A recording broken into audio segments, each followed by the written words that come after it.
Sawadika. Donc vous venez de quel pays et qu'est-ce que vous faites Je réponds en français ou en anglais? en français? Je viens de France. Je m'appelle Anouk Marsetti et je fais des films documentaires. Alors, Et je suis venue ici pour faire un film sur la spiritualité des Thaïs. alors. Ah ouais. Ok, vas-y. Ce que je voulais dire, c'est que en fait, finalement, après peut-être que tu parles un peu en anglais, Ouais, je te le dirais. c'était facile. Comme ça, ouais, pour les gens. Parce que, I am from France. I am a filmmaker, and I came to make a documentary film for French television about spirituality and beliefs of Thai people in Thailand. That's why I'm here. I feel very honored. Je suis très honorée. That Wong Pa allowed me to come here and film.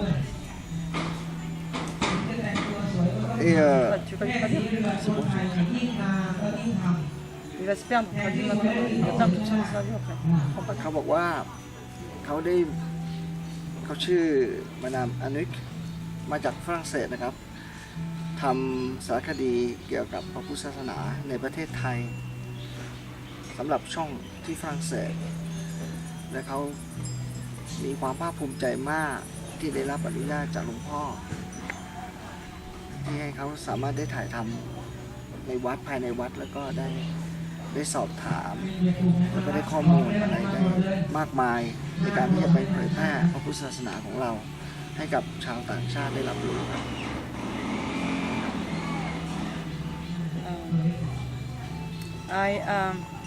Moi je voulais dire, je te le dis d'abord en français, après en anglais, après tu peux traduire. Moi ce que je voulais dire c'est que voilà, moi je viens à une interview, mais moi je suis personne, je suis qu'un témoin et je ne suis pas représentatif de mon peuple. Et c'est important, tu vois, quand on écoute un maître comme lui, il est représentatif de la religion bouddhiste, il est représentatif de choses dans une culture. Moi je suis juste un témoin et je pense que c'est important la diversité dans ce monde. Et de découvrir ça. Mais c'est moi qui pense ça en tant qu'individu. C'est pas, je suis pas représentatif. Donc pour moi c'est bizarre d'être interviewé. I was saying for me it's strange to be interviewed because I'm nobody. I'm just a witness and I just can speak on my own name because here for example Wang Pa he's speaking in the name of Buddha and his culture. But me, I'm just a filmmaker, so for me, my word is really not important. I just wanted to say this. C'est vraiment pas important. เขาบอกว่าคำพูดของเขาในการสัมภาษณ์ครั้งนี้อาจจะไม่ใช่ความคิดทั้งหมดของชาวต่างชาติถูกไหมครับเพราะเขาเป็นแค่พยานคนหนึ่งที่จะมาถ่ายทำแล้วก็เอาไปในมุมมองของเขาที่เขามีความรู้สึกของเขาในส่วนตัวของเขาคือสิ่งที่เขาจะพูดไปเนี่ยในความรู้สึกของเขาเนี่ยอาจจะไม่ใช่ความคิดของชาวต่างชาติโดยทั่วไปนะครับเกี่ยวกับพระพุทธศาสนาของเราคือว่าอย่าไปตีความว่าอ๋อฝรั่งเขาคิดอย่างนี้ไม่ใช่ครับคือนี่เป็นความคิดส่วนตัวของเขาสิ่งที่เขาจะอธิบายให้ฟังแล้วเขาก็จะเผยแพร่ในความรู้สึกของเขาที่เขามีต่อพระพุทธศาสนาของเรานะครับคือมันไม่ใช่ความคิดเห็นทั้งหมดของชาวต่างชาติที่ว่าจะรู้สึกแบบเขาบางคนอาจจะชอบบางคนอาจจะไม่ชอบเข้าใจมากเข้าใจน้อยมันก็อันนี้เป็นสิ่งที่ทางรายการเขาจะไปเผยแพร่ได้ให้คนเข้าใจได้มากขนาดไหนด้วยแต่สิ่งที่เขาจะพูดเนี่ยจะสัมภาษณ์เนี่ยคือเป็นความรู้สึกส่วนตัวของเขาเลยสิ่งที่เขามีต่อพระพุทธศาสนาของเราครับผม Donc moi ce que je pense c'est que on vit dans un monde gouverné par l'argent et un monde qui veut nous faire croire qu'on est tous pareils et qu'on doit tous mettre les mêmes t-shirts, les mêmes pantalons et presque écouter la même musique et moi je pense qu'il est important de montrer à quel point ce monde est plein de diversité et que nous sommes une grande famille Et on est tous frères et sœurs de toutes les couleurs avec des pensées différentes, avec des façons de vivre différentes. Et je pense que ça c'est une richesse, c'est comme un bouquet de fleurs. Et on voudrait nous faire croire que le monde n'est qu'un bouquet de roses, jaune par exemple. Alors que le monde est plein de fleurs, des champs, des fleurs. Voilà, et moi je pense que c'est important de montrer ça. Et la spiritualité c'est comme des chaussures ou un chapeau à un peuple. C'est la façon de penser, c'est comme des chaussures ou un chapeau, ça le définit. On comprend, on est tous pareils, on veut tous aimer, avoir des enfants, s'en sortir dans la vie, mais on a tous différentes façons d'y arriver. Et la spiritualité, pour moi, c'est magnifique, de montrer ça, d'essayer de comprendre, parce que d'un coup, on se rend compte à quel point on est riche, tous, d'être différents. Voilà. So what I was saying is that for me, it's we live in a world of money, in the world of everybody has to be the same, and like dress the same t-shirt, the same blue jeans, and listen to the same music. And for me, and it is not good because we are different. It's like flowers, a lot of different flowers in this world, not only one. And I think we are a big family, and we are all sisters and brothers, and we have to preserve and discover all the different way of thinking. Spirituality for me is like the boot or the hat. It's the way to define a people. We all want the same, have love, have baby, I don't know. We all love the same way, but we don't think the same way. And this is very rich, a big richness in this world. That's what I think. That's why I feel. เขาบอกว่าความคิดเห็นของเขานะครับคือบนโลกเนี้ยทุกคนเนี่ยคิดว่าจะต้องแต่งตัวเหมือนกันใส่เสื้อเหมือนกันทำอะไรที่เหมือนกันอยากรวยเหมือนกันอยากเป็นสิ่งที่บนโลกเนี้ยเขาคิดว่าเราจะทำอะไรที่เหมือนกันอย่างคนไทยเนี่ยที่จริงเรามีศาสนาพุทธของเราแต่เราอยากแต่งตัวแบบอเมริกันเราอยากแต่งตัวแบบอังกฤษอะไรทำนองนี้นะครับแล้วทีนี้เขาคิดว่าศาสนาของเราที่จะให้เนี่ยเขาได้เปิดได้สอนว่าคนเราเนี่ยจะอยู่ด้วยกันโดยที่ไม่เหมือนกันก็ได้แต่ว่าในความลึกในจิตใจเนี่ยคือเหมือนกันทุกคนก็อยากมีครอบครัวมีลูกเนี่ยในพื้นฐานของคนทั้งโลกเขาก็อยากเป็นอย่างนี้กันหมดถูกไหมครับ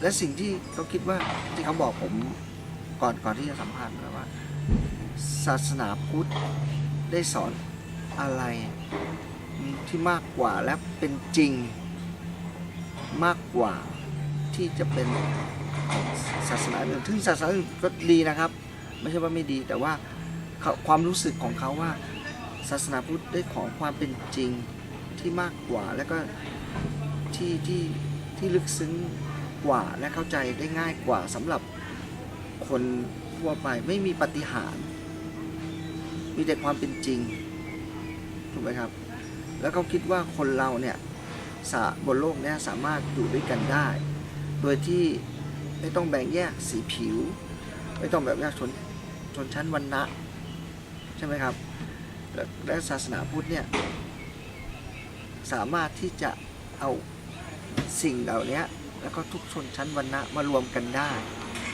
ในวัดหรือว่าในศาสนาของเราซึ่งไม่ต้องแยกแยะว่าคุณรวยคุณก็เข้าวัดได้คุณจนคุณเข้าวัดไม่ได้มันไม่ใช่ศาสนาพุทธอยู่ด้วยความเป็นจริงสอนด้วยความเป็นจริงให้กับทุกชนชั้นวรรณะสิ่งที่ทำให้เขาแบบที่เขารู้สึกได้ในนี้ Qu'est-ce que tu ressens pendant les 4 jours d'avoir fait cet reportage ici? Beaucoup de choses. Je me sens très honorée. Je suis très admirative. Je savais que j'allais venir et que je découvrirais Bouddha. Je savais que j'allais venir filmer, et j'étais curieuse. J'ai beaucoup voyagé. J'ai été dans des pays où il n'y a que du christianisme, j'étais dans des pays où il n'y a que du bouddhisme, pas du bouddhisme, de la religion musulmane. J'ai été dans des pays où il y a de l'animisme, des rites très ancestraux. Et j'aime beaucoup, beaucoup les religions. J'ai vu beaucoup de choses. Je suis très... J'ai trouvé ce que je pensais que je trouverais sans savoir ce que c'était. On peut dire ça? Ah, vas-y, enfin, vas-y. Vas-y, continue, monsieur, ce que tu dis. Tu sais ce que tu veux dire? Donc voilà, je ne savais pas, mais j'avais envie de découvrir. Et je me disais, parce que moi, ce que je vois, c'est que les religions récentes, moi j'aime les anciennes religions des Indiens, où on prie la terre, le ciel, la nature, où on est tout petit, où l'homme ne fait pas grand-chose. Et je ne me reconnais pas, voilà. Et là, mais c'est très personnel, parce qu'en France, on ne croit pas en Dieu, tout ça. Donc, alors moi, j'ai rencontré ce que je pensais que j'allais rencontrer. Je me doutais que c'était quelque chose de très beau. Donc c'était, je trouve que c'est une belle religion qui est très pleine de contradictions. Il y a des grands fils de la personnalité. On admire des hommes, on a des amulettes. Enfin, tu vois, les moines sont des êtres très admirables. Mais comme je te disais, ce que je trouve le plus beau, c'est que le bouddhisme, de ce que je vois, est quelque chose qui permet de grandir, d'évoluer et de s'élever. Et j'ai pas vu beaucoup de religions comme ça, où on s'élève, quoi. Où l'important c'est pas d'être comme ça, être petit et toujours coupable, de jamais faire bien les choses. Non, c'est d'essayer d'atteindre ça. Et on admire les moines parce qu'ils essayent, ils prient, c'est un sacrifice incroyable. Je sais pas comment on peut traduire tout ça en rentrée. Mais donc voilà, moi 4 jours, je me sens très, très chez moi. Voilà. Je me sens très à l'aise et je trouve ça très beau. Moi, je suis amoureuse de ce temps, je trouve ça très beau. Voilà. Je pourrais devenir bouddhiste sans m'en rendre compte. Ça ne me pose pas de. Tu vois, parce que ça ne me dérange pas, ça ne me demande pas de changer quelque chose de ce que je suis. Bon, après, je trouve qu'on n'entend pas assez les femmes, mais on voit beaucoup d'hommes. Hein. Mais bon, ça, mon petit côté. Mon petit côté quand même les femmes elles ont aussi des choses à dire. Mais ça, voilà, mais ça c'est une opinion que vraiment, voilà, moi c'est normal quoi. Aussi des opinions. Donc, voilà. Je sais pas si j'ai répondu à la question. Mais à la maison, c'est les femmes qui commandent. Mais pour ça. Alors, voilà, bon voilà. Il manque un peu de femmes qui décident maintenant. Mais voilà, je suis très. Et j'adore les rituels de mort parce que les morts font partie de nous et si on est l'avenir, c'est parce qu'ils sont le passé. Enfin, je sais pas, on est liés. Je crois au lien. Là, c'est comme ces fils de coton qu'il y a toujours chez vous. J'avais vu ça qui avait filmé ça, Patrick. Tu vois, j'ai pas assisté, mais je sais. Je trouve ça très beau, le lien qui nous unit tous les uns aux autres. Je suis très sensible à ça. Et je trouve ça très beau d'accompagner quelqu'un vers sa dernière demeure. Qui puisse se reposer en paix et que nous, on puisse l'accompagner d'une belle façon. Et je suis très très sensible à ça. Je trouve ça très très beau. Voilà. Mon grand-père, j'ai fait ça, la façon française, mais voilà, je trouve ça. J'en ai vu plein des cérémonies mortuaires en fait. Les mariages, les enterrements, j'en ai vu plein partout sur la planète. Moi je me sens chez moi aussi. J'ai des moments où je suis très émue, j'ai envie de pleurer, des moments où je suis très triste parce que je vois bien ce que vous avez dit, oui, on vit quand on n'est pas moine, tout ça, ben voilà, on vit dans un monde de tristesse. Et donc, je trouve ça très intense et inratable. Mais je suis très touchée par. J'apprends des choses, bien sûr. Mais c'est fou, j'ai l'impression de rien apprendre. Tu vois, c'est ça qui est fou en fait. J'ai l'impression que tout ça, je le savais en fait. C'est ça qui est le plus étonnant en fait. C'est que je suis là comme un poisson dans l'eau. C'est comme quand j'étais chez les Indiens, qui m'ont adopté depuis 12 ans. J'étais dans un poisson, comme un poisson dans l'eau. Je suis arrivée, j'ai fait OK. Et là, je me sens un peu comme ça, comme un poisson dans l'eau, quoi, comme un. Ok, c'est chez moi, quoi. Et pour moi, il y a une partie de ma patrie qui est là. Tu vois, c'est pas une sorte d'adoption, d'avoir envie de devenir plus. Ça fait longtemps que ça me. Enfin, moi, j'ai une foi amérindienne, je suis baptisée là-bas. Enfin, tu vois, c'est. Mais je me sens un peu à la maison ici. Je suis pas étonnée, quoi. J'apprends pas. Tu vois, j'apprends aussi parce que je suis en face de grands hommes.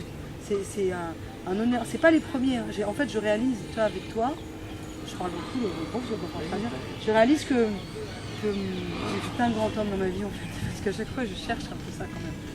Et j'ai vu des grands chefs, enfin, tu vois, des décisions au fond, toute personne ne suis des grands hommes, mais tu vois, enfin, tu vois.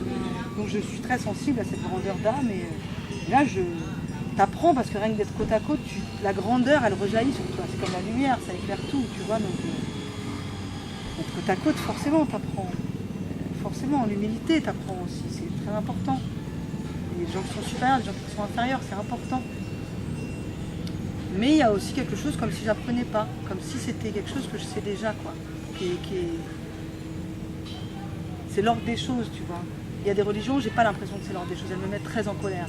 La religion catholique, d'où je viens, elle me met très en colère. On fait des guerres, non, on fait pas de guerre, non, quoi. On fait des guerres, les musulmans, ils sont en train de s'étriper là. La planète s'étripe au nom de la religion. Et ça me met très en colère. J'arrive, que je vois des gens qui ont évangélisé tout un peuple, ils ont même plus le droit de prier leur déesse, ça me met très en colère. J'ai longtemps été pas du tout croyante, tu vois. Mais là, je trouve que c'est l'ordre des choses. Je trouve que le peu que j'entends de Bouddha, je suis toujours d'accord avec lui, je n'aime pas la notion de renoncer aux choses. Mais je trouve beau que cet être qu'il a fait, ça aide tout le monde à vivre. Je trouve beau cette harmonie de gens qui renoncent autant à d'autres choses et que ça aide autant de gens à vivre. Je trouve c'est un équilibre, quoi. Finalement, il y a toujours des gens qui renoncent quelque part dans la vie. Moi, on renonce tous à des choses. Mais tu vois, c'est pas sur Bouddha lui-même ce qu'il a fait. Je ne sais pas si je suis d'accord avec le fait de rester sous un arbre et de renoncer à tout, c'est ça qui met le bonheur. C'est pas, mais tout ce que ça engendre dans la vie des gens, dans le respect de l'individu, l'analyse de soi-même, le respect de l'être, ça c'est très très. On va s'arrêter là parce que là, tu vas dire c'est. Ok, Bouddha, il fait la méditation pendant la nirvana sous un arbre. Mais en fait, avant ça, il était prince. Et donc, il a fait beaucoup de choses. Il a vu beaucoup de choses. Il s'est rené. Nous, on croit qu'il s'est réincarné 500 fois. Comme un oiseau, comme un serpent. Oui, comme toi. Oui. C'est ça, après, c'est toutes ces choses-là que lui, avec son action, en fait, il nous apprend l'expérience qu'il a eue, de toute forme de vie qu'il a eue, qu'il a vécue. Et c'est là qu'il a compris qu'un être humain, comment faire pour qu'un être humain soit heureux. Mais tu vois, voilà, mais c'est ça, moi ce que je trouve très beau dans tout ce que j'ai pu voir pour l'instant, si on doit faire un mot, c'est que je trouve que c'est le respect, il y a un profond respect de la vie. Et ça, je trouve ça très touchant, un profond respect de la vie. Dans ce qu'elle a de plus matriciel. Je parle de mes ovaires, moi en tant que femme, j'ai donné la vie. Je sais ce que c'est que donner la vie. Et Bouddha, il accepte les erreurs. Tu vois, il y a un profond respect de la vie. Et pour des hommes, c'est pas mal, parce qu'on vit quand même dans un monde qui ne respecte pas la vie, de façon générale. Je pense que tu peux le traduire parce que ça vient de là. Sorry, very long. เขาบอกว่าคือเขาได้ไปถ่ายทำนะครับในหลาย ๆ ประเทศเกี่ยวกับศาสนาเนี่ยไม่ว่าจะเป็นอินเดียแดงเขาไปมาแล้วศาสนาอิสลามศาสนาคาทอลิกผิวดำไปประเทศอเมริกาใต้ในสหรัฐอเมริกาแอฟริกาเขาได้เจอการเป็นอยู่เนี่ยที่มันแตกต่างกันออกไปถูกไหมครับแล้วคนในมุมมองของคนเนี่ยที่จะมองศาสนาเนี่ยเขาก็ได้เจอมาเยอะถูกไหมครับไม่ว่าจะแอฟริกาก็จะจนมากแต่เขาก็มุมมองศาสนาของเขาแล้วศาสนาเดียวกันที่อเมริกาแต่ว่าอาจคนจะชนชั้นวรรณะดีขึ้นเขาก็มองศาสนาคือศาสนาเดียวกันแต่เอาไปแพร่ยังแค่บางทีก็ไม่เหมือนกันเลยถูกไหมครับแต่เขาบอกว่าตอนนี้เขาได้มาถ่ายทำกับศาสนาพุทธของเราที่เมืองไทยเขารู้สึกว่า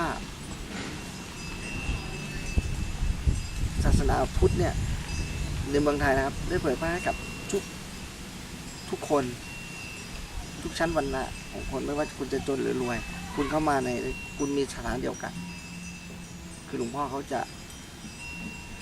ให้คำสอนแต่แก่ประชาชนเหมือนกันหมดแต่เขาได้บอกว่าเหมือนว่าในเมื่อเขาได้ไปในหลายๆประเทศได้ศึกษาได้เรียนรู้บางทีเขาก็รู้บ้างบางทีนี่เขาไปทำเขาไม่ได้รู้เขาก็ได้ซึมซับเข้ามาเขานึกว่าโอเคเขาพอมีความรู้ในระดับหนึ่งแต่พอเขาได้เข้ามาที่เนี่ยได้เจอกับหลวงพ่อได้คำสอนมันเป็นสิ่งที่เขาคิดไว้แล้วว่าสิ่งดีๆเขาจะได้รับหรือว่าอะไรก็แล้วแต่เนี่ยเขาก็ได้เหมือนกับตรงกับที่เขาคิดไว้บ้างก็เหมือนว่าเขามีความรู้สึกว่าเขาได้รับความรู้เยอะแล้วพอเขามาคิดอีกทีเหมือนกับว่าเขาก็ยังเป็นเหมือนเด็กตัวเล็กๆตัวหนึ่งก็ยังได้รับคือ ไม่มีวันสิ้นสุดนะครับในการที่จะเรียนรู้เขาบอกศาสนาพุทธได้ทำให้เขารู้สึกว่าเขายังเป็นแบบว่าสิ่งที่เขาเจอมาทุกสิ่งทุกอย่างเนี่ยที่เขาได้ไปถ่ายทำได้ไปประเทศนู้นประเทศนี้ไม่ได้ทำให้เขาแบบว่าได้รับความรู้แบบสูงสุดคือมาเจอศาสนาพุทธปุ๊บเรามันยังได้เรียนรู้ก็อีกไ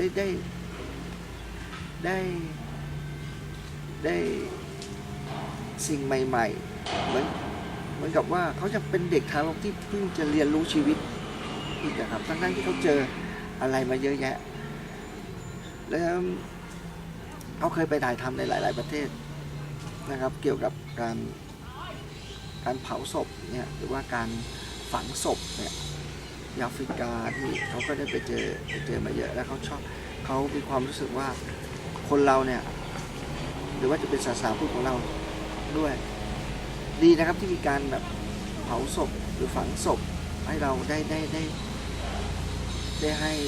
ติดตามหรือว่าคนที่ตายไปครับสิ่งสุดท้ายเขามีความรู้สึกเป็นสิ่งที่งดงามครับได้ทำอย่างเนี้ยในการเผาศพหรือว่าฝังศพของแต่ละศาสนาที่เขาจะทำกันผมมีความรู้สึกว่าทำอย่างนี้ก็เขาดีครับ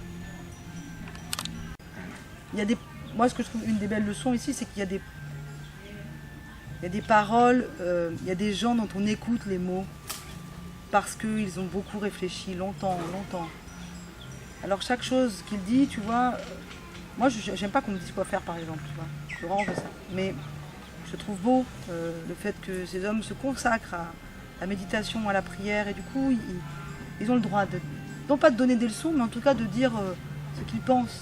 Parce qu'effectivement, ils ont appris à se contrôler, voilà, ils ont été très durs envers eux-mêmes. Ils ont beaucoup appris. Et voilà, moi, ma parole, pour moi, je trouve ça très, quand même, un peu, tu vois, je suis convaincue, je trouve ça génial de dire ce que je pense, mais ça flatte mon ego, mais j'ai un peu rien à dire, là, quand même. Pour moi, c'est pas à moi de parler ici. Voilà. ผมว่าสิ่งที่เขาพูดเนี่ยคือเป็นความคิดเห็นส่วนตัวของเขานะ